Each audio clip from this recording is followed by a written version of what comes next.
sneakers and basketball, they're synonymous. If you are a fan of one, there's a really good chance you're a fan of the other. We're introduced to the athletes we love in basketball, usually by what they're wearing on foot, right? Their footwear, it just draws us in, it captivates us. And I'm noticing an early trend, just a cross-sectional observation by myself, and it's in relation to what we saw with sneakers and resellers within recent years, especially 2020 until now, and the WNBA, specifically tickets.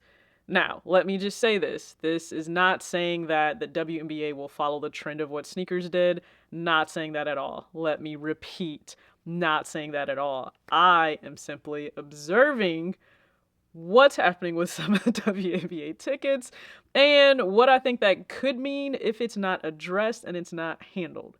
That's what this is. If you've been around and into sneakers, you know that there are the highs and lows. It's cyclical in terms of pairs selling out and trends, and this silhouette takes, it just catches fire, and this one, and we have a new designer come on the scene and new partnerships, and we go through these different phases in fashion. What's hot and what's not. Yeezys and athleisure wear and skinnier denim. That was certainly a thing. And then we moved more into relaxed fit and not so much the 350 V2 aesthetic. We've gone through these changes in sneakers, but one of the more painful periods we've gone through was resellers. And resellers have always been around, right? An individual who chooses to capitalize on a profit margin they can make by buying something at the retail price. They understand there is demand by consumers, and so they're then able to upsell whatever that item may be for a profit for themselves. Resellers have been around. They will always be around in some way. And they're not always inherently bad because they allow you to get the things that you may want to if you miss out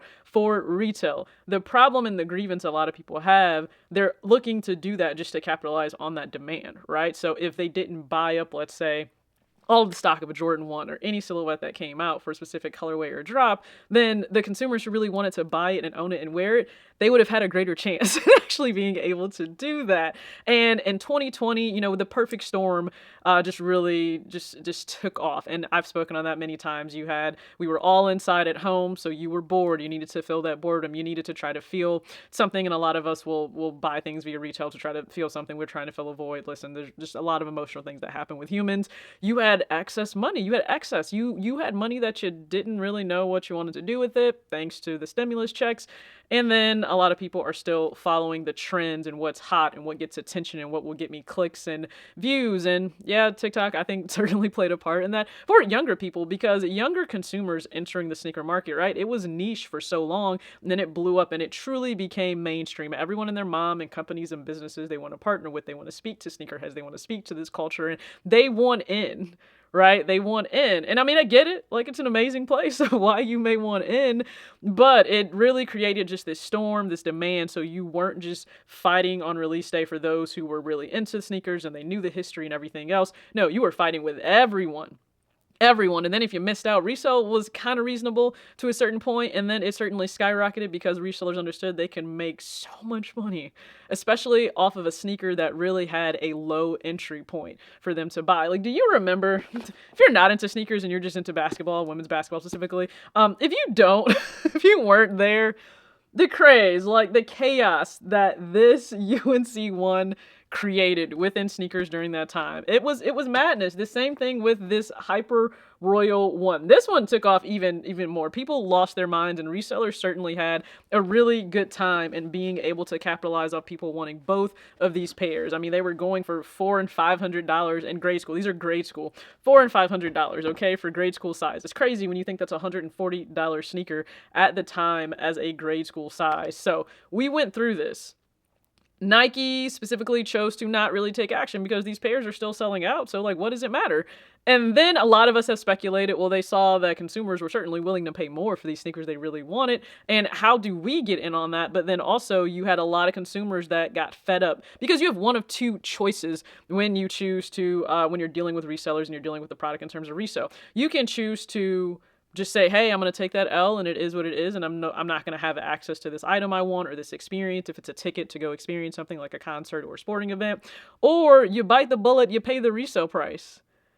A lot of people said maybe they did that at first and then they were like, you know what, I'm not doing this anymore. I'm just not. A lot of you made that shift. You're not paying resale anymore. I'm not paying resale anymore. You made that decision to say, I'm not going to pay resale. It's retail or nothing, and I'll just have to miss out. And you know what that caused? A lot more sneakers to sit. Resellers bought them up, and then they had to deal with the loss because consumers said, you know what, it is what it is. And then they were trying to return all of those sneakers, and Nike said, we're not doing this. They changed their return policy, and then we saw Nike try to essentially squeeze out some of these resellers by upping the price. So the base level price is now $200, $215, $220 for a lot of these releases. So if it used to be $180, $190, them upping the price, $10, $10, $10. That's eating into your profit margin. So now you're not going to make as much as a reseller on that. And, this is where we are today. A lot of releases sit because of that. And that's not something that a lot of stakeholders and shareholders are happy about when it comes to Nike. So how does this tie into the WNBA specifically? I'm noticing this trend. And for some franchises, they've sold out of their season tickets, and I think it's an amazing thing, right? This is showing the growth across the entire board because, let me be clear, the sellouts that have happened for season tickets, they're not in the fever market. You have the Las Vegas Aces, my Aces. They were the very first team to sell out season tickets. Then that was followed up by the Atlanta Dream. This is a Haley Jones jersey right here. The Atlanta Dream, and then you also have the Dallas Wing. So as I know of right now, these three franchises have sold out of their season tickets. I would imagine the Liberty could maybe do that as well as a top contender. I would love to see Seattle do that because the Storm are going to be a force this year. Like, that is going to be true lightning, no pun intended, to see on the court together with, their big three, their big four.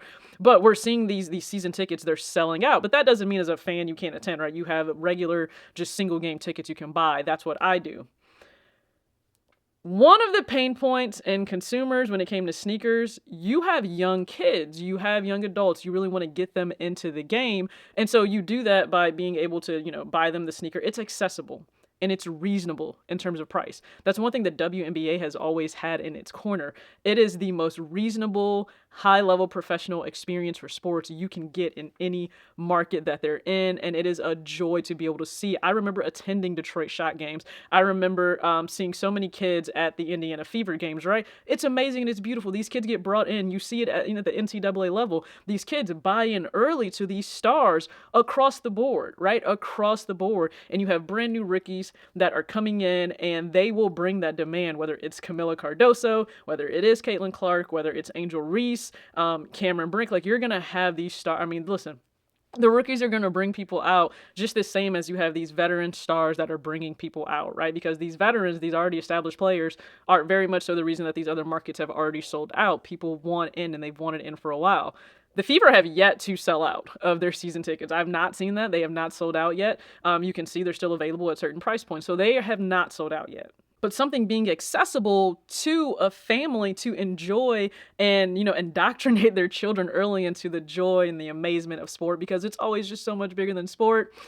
I want that for young consumers. I want them to, just have that. You have those memories. You remember seeing your favorite player on court, especially as a little girl. There's just something so special. Again, representation matters. Being able to see, a woman doing the very thing that you love and you could aspire to do one day. That wasn't always a thing. I'm older than the WNBA. Okay, so wasn't always a thing. I want that for these young fans.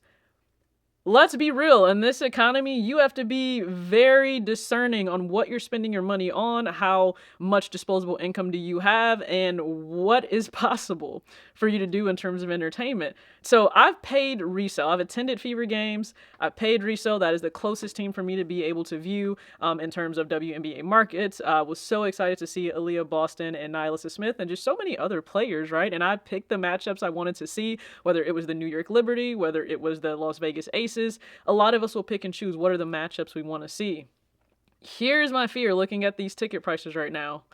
The WNBA just did not really anticipate the growth that they would have, and I know I can just tell right now they don't have bot protection in place. They don't have anything in place. So if you go and you look at quite a few tickets right now for single game tickets, if you look at the map, it will show you that the really great seats, right, that are closer to the court, and I'm not saying courtside, but just closer to the court. I usually sit in section 19. Closer to the court, they appear to be sold out, but when you click on them, you see that the tickets available are verified resale tickets. Let me be clear. I paid resale for these tickets last year. It was like maybe $80 to be able to sit in section 19, row 3. Great seats, amazing seats. That is not the case right now. It's not. You're looking at a minimum of anywhere from $200 up, $500, $600. It really just depends on what section you're clicking on. And based on being able to see, like, just for myself, if I'm going to a sporting event, I want to have good seats. I don't need to have courtside seats. I did pay for really good seats, like third row seats when I went to go see the Atlanta Dream play the New York Liberty. But you want good seats. It does enhance the experience. I don't know how feasible that will be for a lot of families. And I know that this sentiment is said in sneakers, and it's something that I actually do not care for at all. I've said this in a previous video recently. Well, if you're broke, just say that. Let's not take that road right now, because families being able to attend these events, that's what's amazing about it. That's where it starts. That's where that passion for the game is really instilled at the W for a lot of young fans and parents to experience this with their kids. So I want them to be able to do that.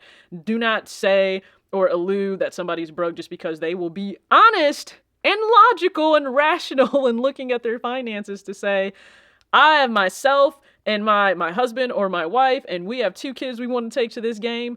The tickets being, I don't know, even $80 a ticket. Okay, it's cool. Not crazy. Once you go up to $200, $300, $400 per ticket, yeah, they're going to have to really weigh the option of how rational is this. And I don't know anyone's finances. And I'm not assuming to know anyone's finances, but I can know in this country with people complaining about the cost of every and anything for basic life needs. Yes, being able to treat yourself to a live experience such as this, if that's now being pulled off the table, I don't think that's a good look for the WNBA. I don't think that's what you would want. For so many fans of Caitlin Clark, her fan base is really, really young. That's not to say there aren't older or just adult fans, because there are. They tend to be the ones not listening, really. But these younger fans, they just see themselves, they just want to see her, and they see themselves in her, they want to see her, they want to just witness her on the court, and that's what they should want. That's what they should be able to do. I don't know that they're necessarily going to be able to do that as much as they should be if these tickets are going to continue to be this way. And again, I'm just looking at the charts right now. Now, these tickets could trend down because this is one theory I have. If fans understand that, hey, this is just not feasible, I'm not going to play these games, and they wait closer to the actual date itself, then resellers may be forced to lower those prices if they actually want to get these tickets off their hands, which, hey, I applaud consumers if you choose to make them hold and wait and then lower their prices to something that's been much more reasonable in the past. Or they could just say, hey, I'm not paying these all together. And even if the resellers could lower their price or not and just consumers not pay. It's not a good look if you're looking around the seats closer to the court, not courtside, but still closer, and it's a lot of empty seats. That's not a good look. Like, everyone is stating, right, this is the Caitlin effect, this is the Caitlin moment, right, okay, the Caitlin Clark effect. If you go on Nike right now, it's like the first 5 or 6 rows are just the Caitlin Clark effect shirts or items, okay. If that is the effect, but you don't have actual fans in the seats, the effect is not giving what you would want it to give, because you're gonna have consumers who aren't actually there to witness and watch, and I just don't think that's good for, like, anybody. I don't personally. As a player, you want fans in the seats. You want them cheering. You want them passionate. You want them loud. You want them experiencing this game with you. You do. And as consumers, you want to be there. So let me just say this as somebody that speaks about, being rational and intentional with how you manage your money and personal finance. Don't ever feel bad if you make the logical decision to not spend your money on something because it's going to be outside of the budget that month. It's just going to overextend you past what you should be spending maybe on just fun or entertainment, because you have needs. And you have current needs and you're going to have future needs. Do not feel bad about that whatsoever. Don't. A lot of us had to make the decision to just pass on a lot of sneakers because the resale price was just far too high for us to actually rationalize and justify. So if you feel like you can't justify some of these higher prices that we're seeing for WNBA tickets, especially when I'm talking about is in the Indiana Fever market, don't feel bad about that.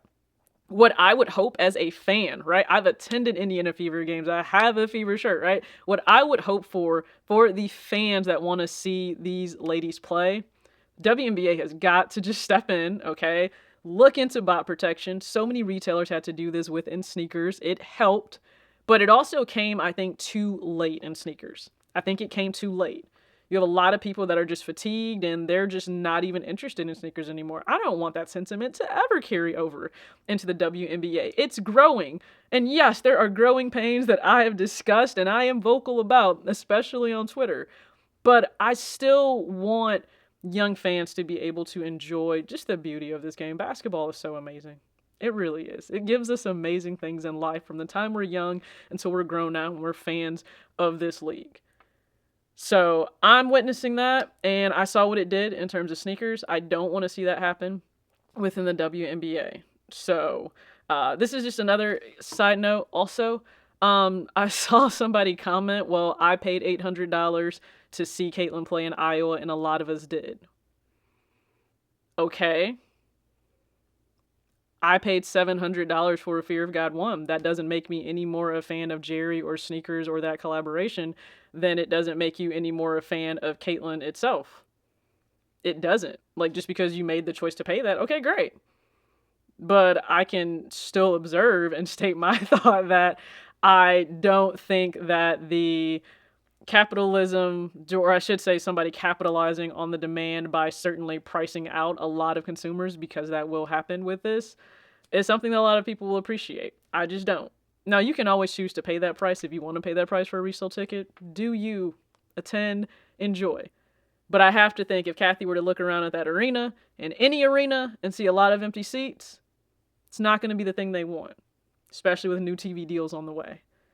So just go ahead and respectfully, please comment your thoughts. Understand the observation that I stated. This had nothing to do with Caitlin herself. I'm just going to say that again. This did not have to do with Caitlin herself. More so just about the fact that resellers have found their next thing as they're paying attention. You go where the attention is. You go where the demand is to make money. They went to sneakers. They went to PS5s. Hell, they were even so immoral as to go after baby formula. There was a baby formula shortage thanks to resellers. Just take that in. So anything that you need or you're passionate about and there's a demand, resellers are going to take advantage and they're going to try to get theirs. I just really hope as fans you're able to get yours. And yours is an accessible, feasible ticket to just watch these ladies play. So the season is gearing up. We're going to exit camp. Please be prepared if you're new for the cuts to happen, because these cuts will happen. These cuts will happen, okay? They're going to happen. It's not the end of the world. It's not the end of that person's, tenure in terms of being able to play in the W if that happens. Just going to put that out there. But yeah, this was far longer than I thought it was going to be. I swore I would not do another long video, but here we are. Just wanted to share my thoughts. Appreciate you if you tuned in. As always, act your age, not your shoe size. Peace.